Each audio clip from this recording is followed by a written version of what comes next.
Assalamu Alaikum everyone, welcome back to another video. I hope you're having a wonderful day.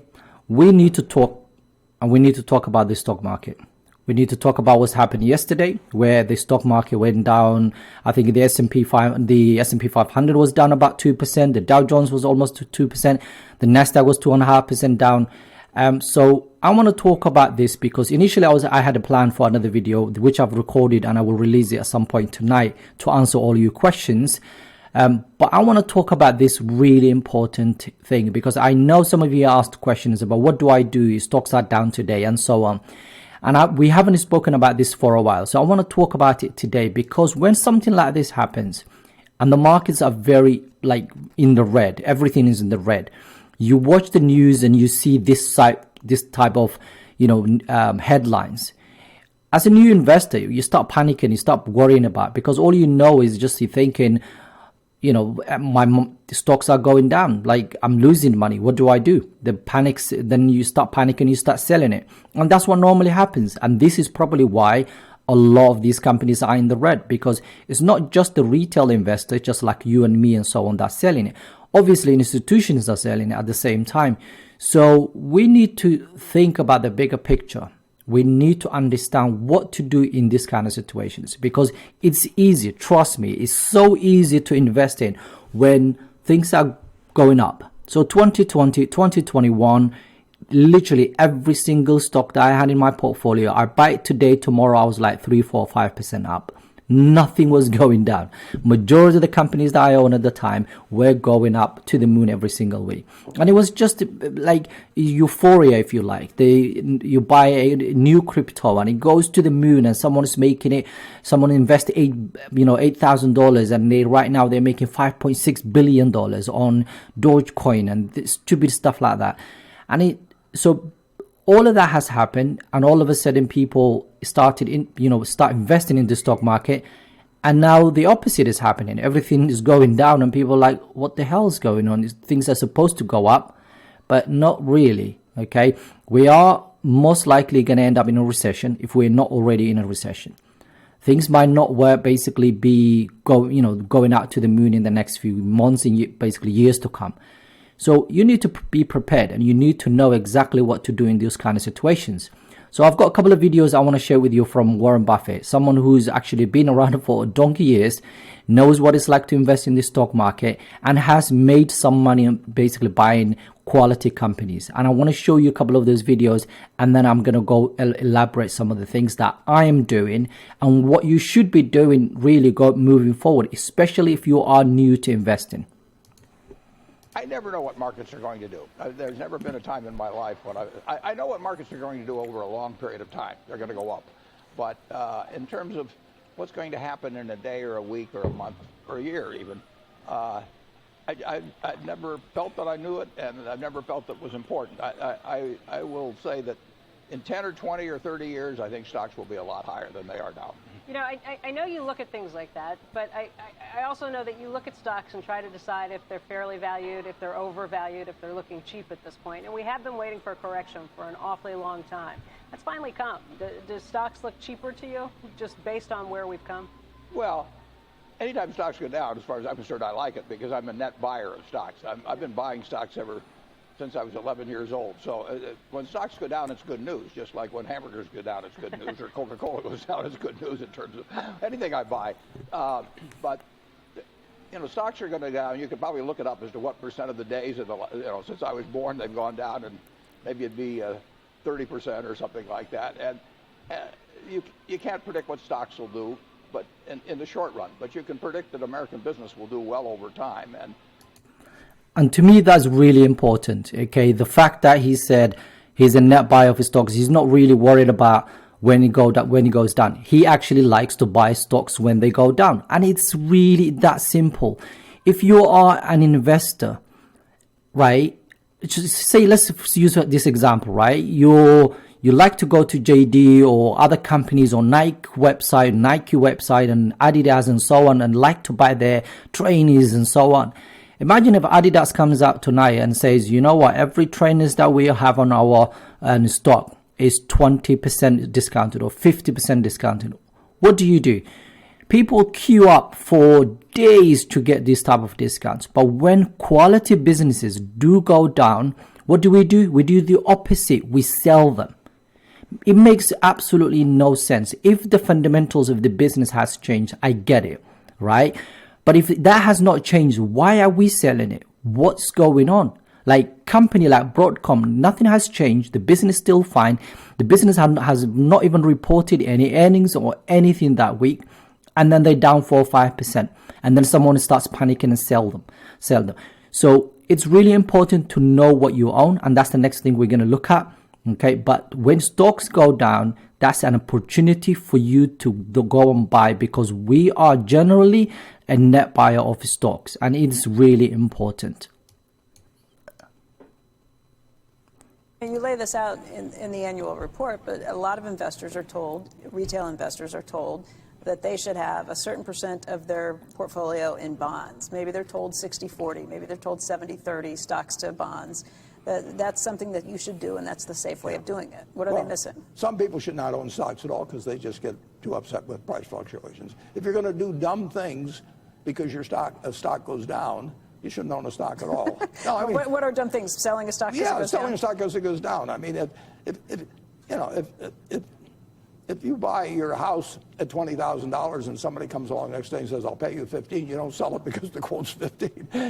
You look at the house or whatever it may be. But some people are not actually emotionally or psychologically fit to own stocks. But I think more of them would be if you get educated on what you're really buying, which is part of a business. And the longer you hold stocks, the less risky they become. Whereas the longer the maturity of a bond, the more risky it becomes.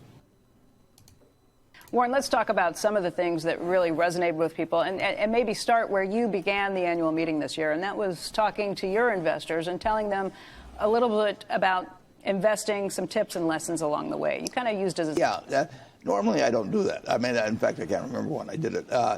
We just go right into questions and answers. But I really thought that maybe we were giving a little bit the wrong lesson because all the questions would naturally tend toward current events. And so this time I went back actually to 1942 when I bought my first stock as an illustration of all the things that have happened since 1942. We've had 14 presidents, 7 Republicans, 7 Democrats.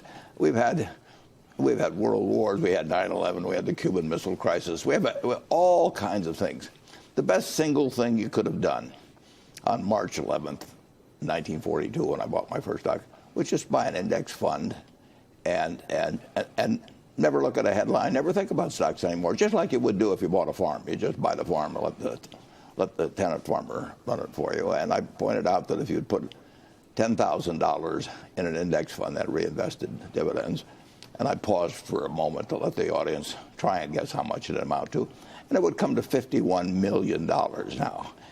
So as you can see here, what he's saying is that you should not be buying stocks if you don't have the emotional capacity to kind of deal with when the stocks are down. When they're going up, like I said earlier, everything is fine and people do not worry about it, or they're the best investors. But when the stocks are going down, that's when people start panicking. So you shouldn't own stocks if you feel like, if you are in that kind of basically the person who will panic and then start selling. If you don't have strategies, so this is what I like to do. I don't sell stocks at all unless there is a reason, especially if the company is no longer meets my requirements. I will sell it. If it goes Sharia compliant, I will sell it. But you also need to have your own strategies. You need to make sure you know exactly why you should sell stock.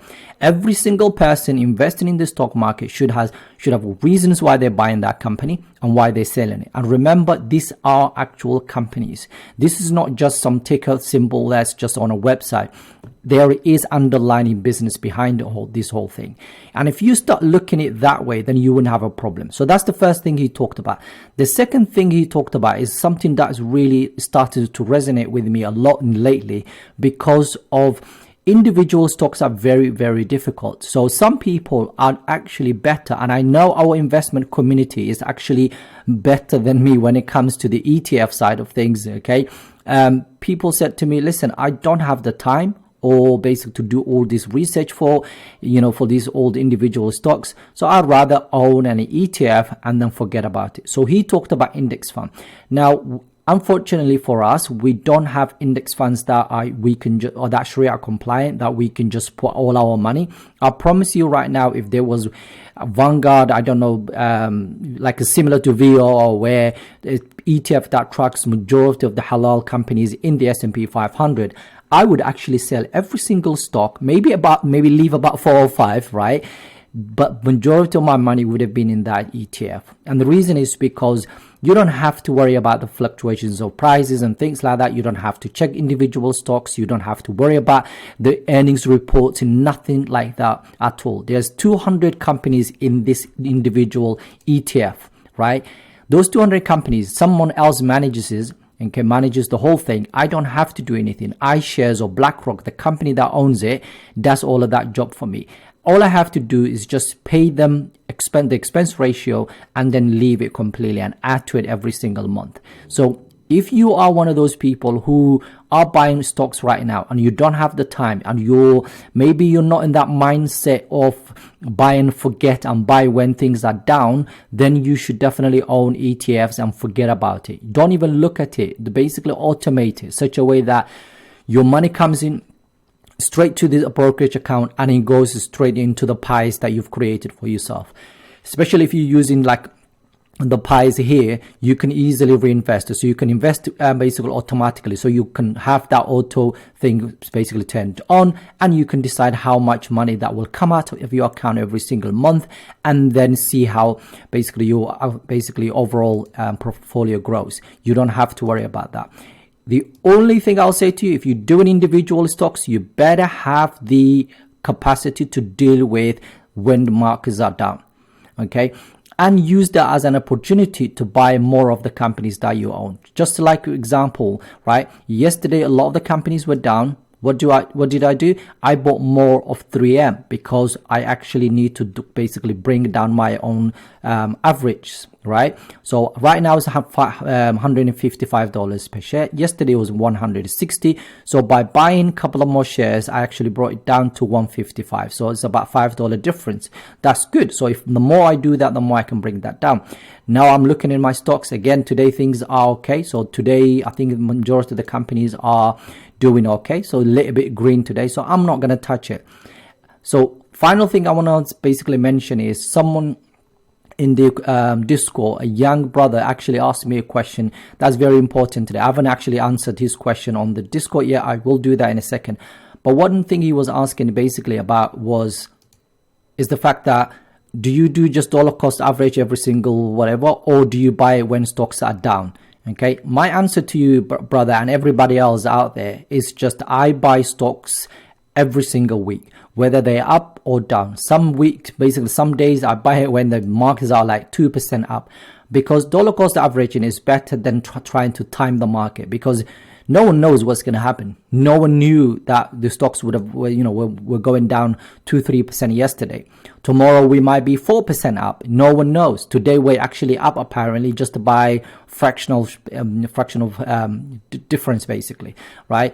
So one of the things that you need to do is just to kind of have a plan. So some people, what they do is every single Monday they buy stocks no matter what is happening. If the markets are closed on that Monday, they buy on Tuesday. Some people buy every Friday. Some people buy on Wednesday. So it's up to you. I don't have a specific day that I buy stocks, but I do buy it as we go along. And sometimes I actually buy 3 times a week, 2 times a week, because remember, I'm trying to maximize my ISA account right now. So I still have to add £4,000. So what am I doing? I'm looking at the markets and seeing there if there's an opportunity that day, I will buy it. And then if I add the money, the £250 that I normally add every week, and the stocks are up that day, I don't care. I'll just buy it, because in the long run, it will average. And that's what's been happening since I started investing. A lot of the companies that I own, including Microsoft and J&J and so on, I just dollar cost average every single month. I don't really look at the prices sometimes. The only time I will not add to any stock is through this situation. I'm up 30% on Broadcom right now, and then I'm down on an automatic data processing. So I will buy more of this company than actually buying, because if you buy this, you're basically averaging it up. So I'd rather average down and buy more of the companies that I own undervalued at that point than actually buying maybe the ones that are slightly, even though they might not be overvalued, I'm up quite a bit, so I don't want to average up. So for that reason, that's how I actually look at it. But just buy every week, every month, whenever you can. If they're down, perfect. If they're not down, just keep buying, because in the long run, this is what's going to happen. The S&P 500, okay, this is what's going to happen. Let me get rid of that one. Okay, so this is the S&P 500, and last 3 years, this is where we are. Okay, it's down a little bit in the last few years because of what is happening in 2021. But right now, look at it. In the long run, for the last 10 years, from there where we were in 2013 to right now where we are. So they do go up. So if you were holding 10 years, imagine if you invested in this for 160, you would be up right now 163%. And that's the mentality you need to have. And that is what you need to work on. And if you are not thinking about, if you can't deal with the fluctuation of the prices and so on, then buy an ETF and forget about it. And that's it. So hopefully you'll get something out of this video. Please like the videos, subscribe to the channel. Let me know if you have any more questions. InshaAllah, I will be doing a couple of more. I've got another video that I've already recorded that will release tonight that answers all your questions, InshaAllah. And then we'll see where we are, InshaAllah. Assalamu Alaikum.